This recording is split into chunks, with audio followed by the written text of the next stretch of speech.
All right, welcome back, fellow Shopify entrepreneurs. It's a new month. It is already April. And as we know, every month on this channel, we go through the Shopify changelog so that we can maintain our Shopify business's competitive advantages and brainstorm new ideas moving forward for our Shopify business's success. And for this month, for March, we have a very short video. We have some good updates, nothing crazy over the top, but we have a broad range of topics like markets and collective and POS. We have a few new features. We have some things with apps. We have some things with flow, but it is a little bit shorter. There are not that many updates, but the updates that we do have are fairly straightforward. So let's get into this.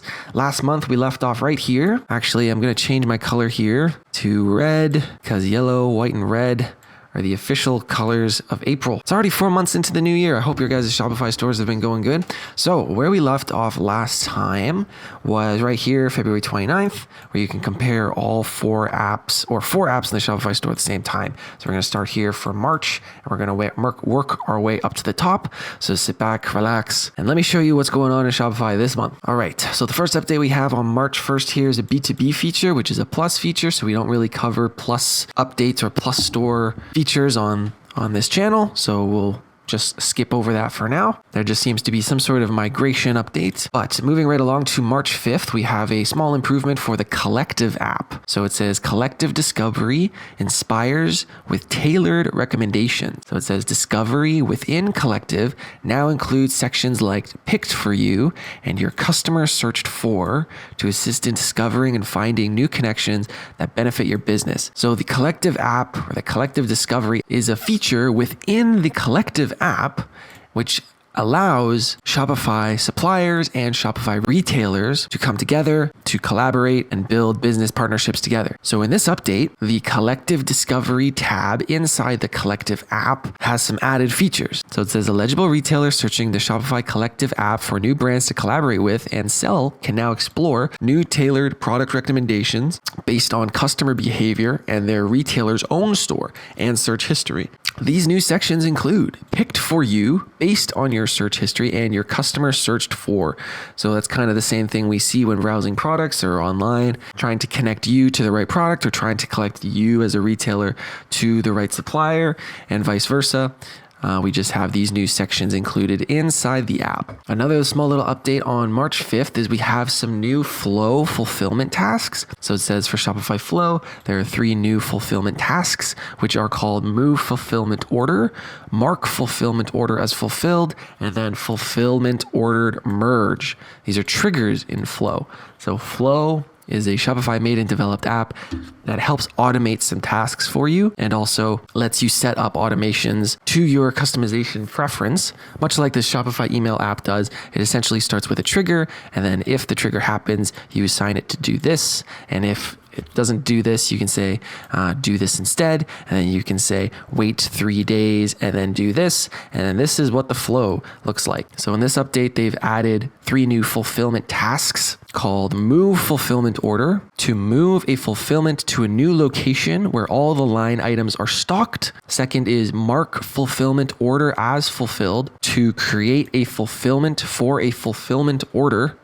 These are tongue twisters. And then last, we have Fulfillment Order Merged trigger to start your workflows when multiple fulfillment orders have been merged into one. So if you're big into the Shopify Flow app, check those 3 out to help improve your optimizations. If you've never used Shopify Flow app or you're new to Shopify, don't worry about it. It's not exactly beginner friendly, and there's a lot of other things that you could be spending your time on instead of Flow when you're just starting out. Quick, straightforward update here. We have an improvement to the mobile app. All it says here is it's updated the Shopify app's navigation experience on tablet. It says you can easily access important pages, sales channels, and apps within a single tap using the new navigation sidebar on tablet devices. That's essentially all they're saying here, just a little UX design for tablet device layouts for the Shopify mobile app. And yes, Shopify does have a mobile app. So if you're running a Shopify store, you don't always have to go to the dashboard. And as we can see by these little improvements, they're increasing the user interface, but also how much you can access from the app using a mobile device or a tablet device and this sort of thing.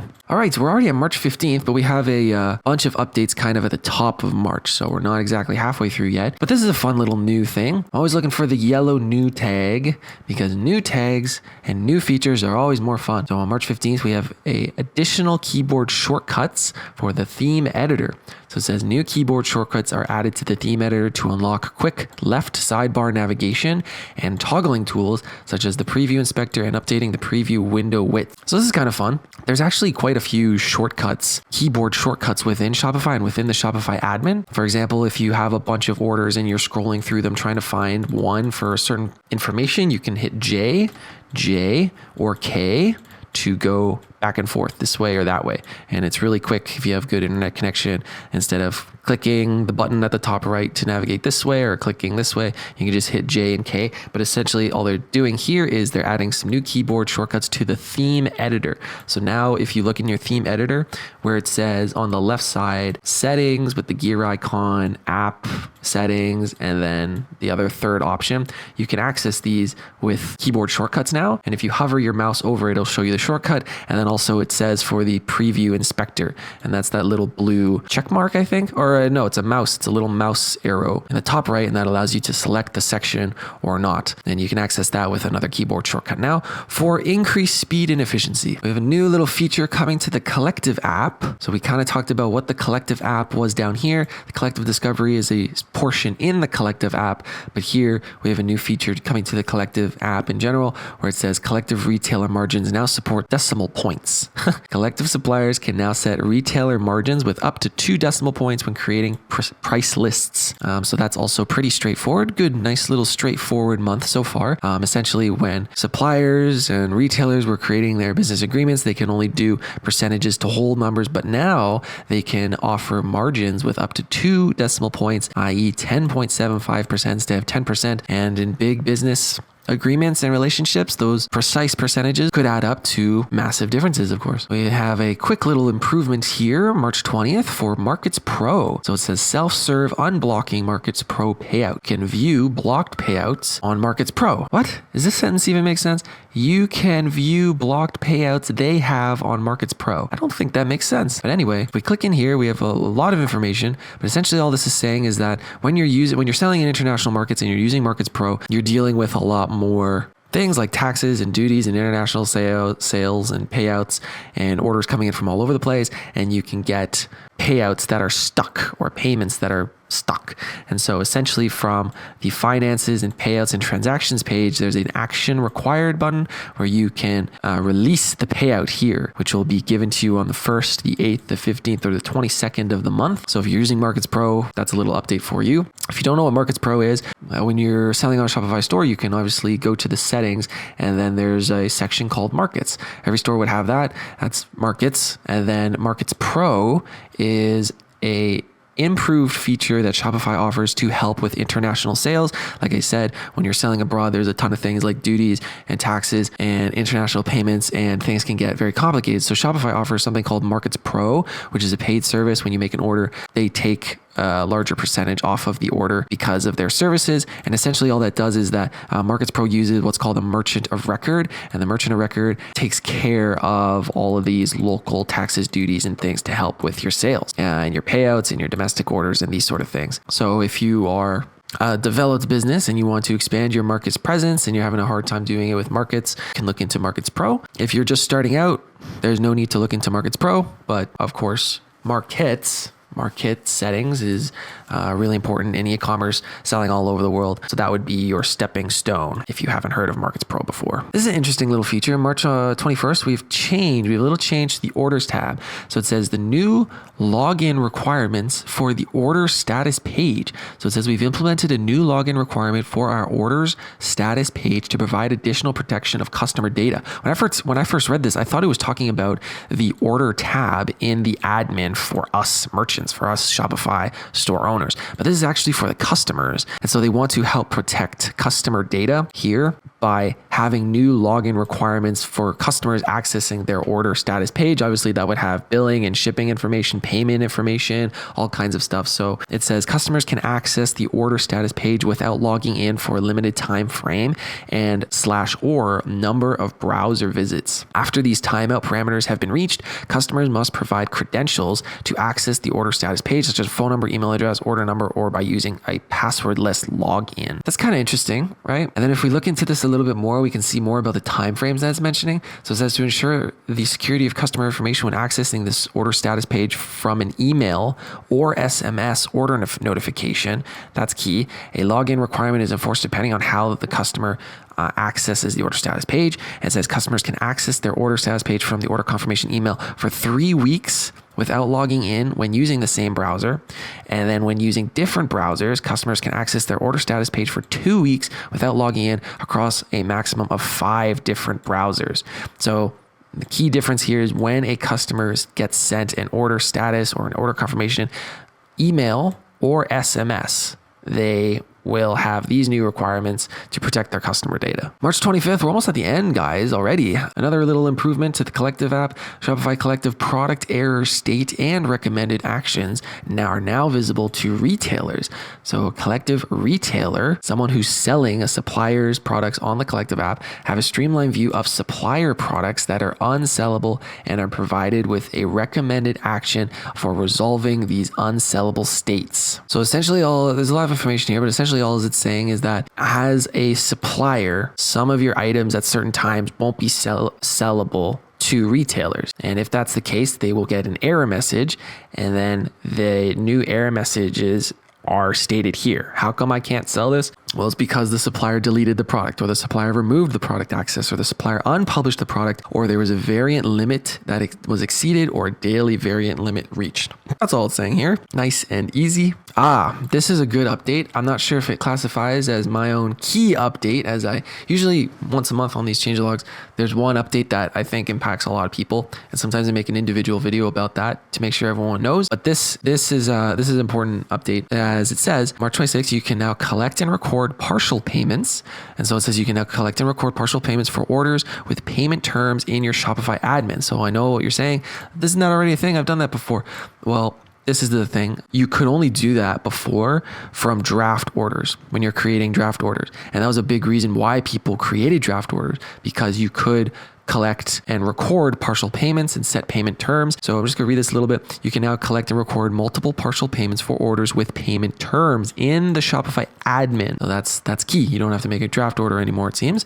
So with partial payments, you can offer flexible payment options to your customers, let your customers pay with multiple payment methods on a single order, and collect deposits or upfront payments. So this is especially important if you sell higher priced items. You know, they have Shopify Pay installments where you can allow the customer to purchase the product in multiple payments over time. But one thing you can do is you can create a draft order with specific payment rules and payment terms, I should say. And then that way you can accept a deposit or accept multiple payment or methods on a single order. Maybe they have a gift card, or maybe they have a prepaid card for $1,000 on it and they want to pay the rest with another card, or they want to have upfront payments, just creating different ways that work for customers, because in business, all types of little things happen. And so having this payment flexibility is actually key and shows a lot of customer advocacy in that case as well. So as a result of this feature, you will no longer need to specify the expected payment method when creating an order from draft. You can specify the payment method when recording the payment on an order. So that's fun. Good to see that. I think that'll impact a lot of people. Abandoned checkouts by region. This is also pretty straightforward and very helpful. You can now see which country customers who abandon checkouts are from. You can also filter them based on the countries you currently sell to and the ones you do not. Not much more information here if I click into it, as you can see, but that is pretty straightforward. Now, obviously, it's talking about when you're in the Shopify admin and you go to the top left corner under orders, there is an abandoned checkout section under the orders tab. And now it seems that you can filter them based on regions that you sell to and you don't sell to, which can be very helpful, because if all your abandoned checkouts are because you don't sell to a country or a region, and every time those regions are going to check out, they're just getting the error message, sorry, we're not servicing this market or this checkout right now, or can't process your payment, or it's not available in your region. That information isn't super important compared to information where you are selling in a region, in a market, and someone abandons the checkout there. You want to know why that happened, because you can actually sell that product to the person and they left for a specific reason. So filtering that is a huge update. Okay. So this is the one I would consider a key update this month. March 27, we have support for auto translating Arabic and Hebrew in the Translate and Adapt app. So this is a huge improvement coming to an app, but it says markets here. It says you can now use auto translation for Arabic and Hebrew and Translate and Adapt. Make sure your theme supports right to left text directions. So there's actually 2 updates in this. Allow me to explain. So first off, the keyword here is Translate and Adapt. Translate and Adapt is a Shopify made and developed app to translate your website to the language in the specific market that the customer is browsing from. Very handy. There's other apps that do this like Langify and other things like that. But Translate and Adapt is Shopify's free made and developed solution to this. So what they've done is they've added 2 languages, Arabic and Hebrew. And this is very important because obviously this is a big market. And when you're translating in Arabic and Hebrew is read right to left, right? Not this way as I'm reading these updates, but right to left. So that's why this update is really big, because it's not good enough just to translate the language for Arabic and Hebrew. You actually have to change the direction as well. We can see a short little update, but there's 2 features here. So you can now use the auto translation for Arabic and Hebrew and Translate and Adapt, but make sure your theme supports right to left direction. And so it says here, you can go to the Shopify theme store and now filter features right to left. And so what that is saying, if I go to the Shopify theme store and I scroll down to here, features right here, we can now see a new feature called right to left. And this allows themes to translate languages and have them provide their information right to left. And these are some of the themes available on the Shopify App Store that allow you to do that. Very important, especially if you're selling in that market, as sure there are a ton of businesses in that region that have those languages as their primary language. And then in addition, a ton of businesses that sell to markets where that is the primary language. So very, very important.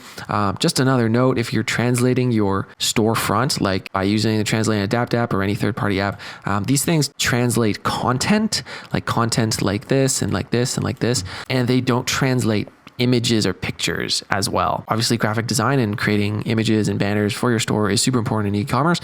So just a note that if you're selling to multiple markets with multiple languages and you're creating your banner images, maybe your product is here on the side and then you have some font like "we're the best" and buy now.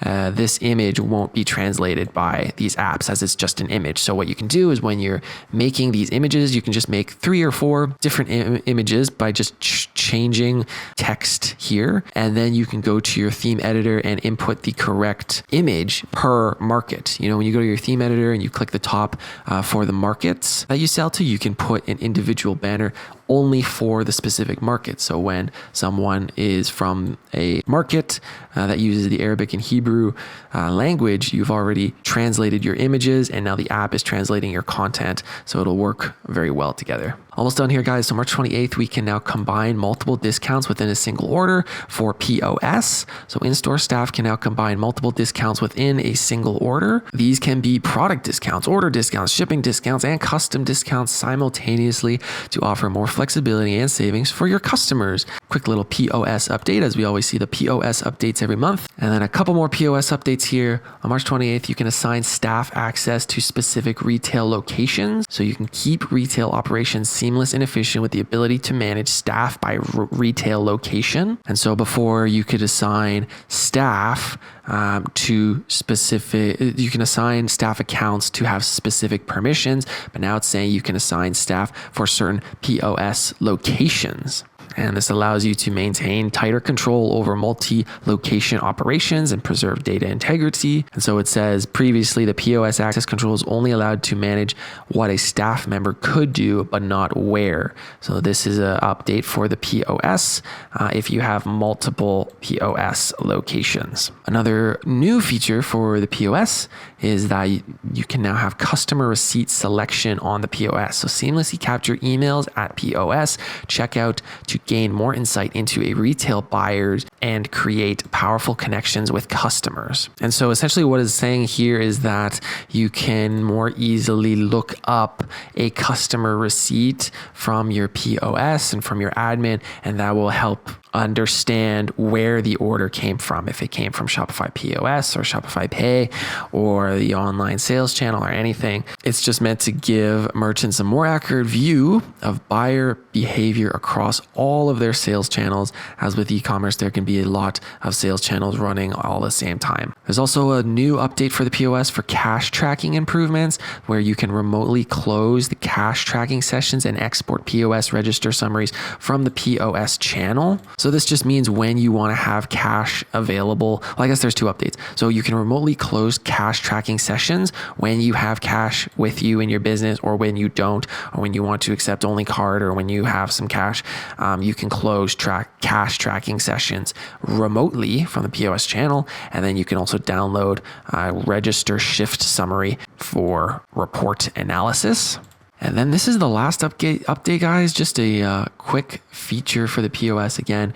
So it says you can now require or recommend that a customer is added and/or staff is attributed to a POS order before checkout can be completed. It's two little updates in one. Again, for the POS channel, a new feature where at checkout, a customer's information can be recorded and made available, like first name, last name, email, and phone number. So there are two states here. When a customer detail is recommended, the staff member will be prompted to enter the information, but is able to skip and complete the sale without the customer's detail. But then if the customer detail is set to required, the staff must enter the required information in order to complete the sale. And that can be super important depending on this certain type of business. Sometimes you need more information, more so than others.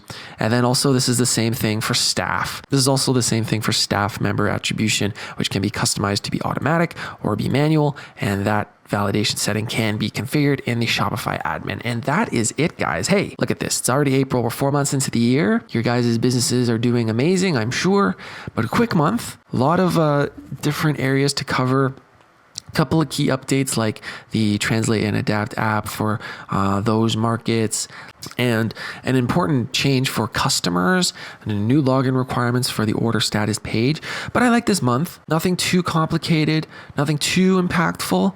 Last month we saw there's the geolocation app was going to be removed. If you want to watch that video, you can check out my channel for that as we go over these updates in February. Nothing too crazy has been happening in my Shopify stores lately.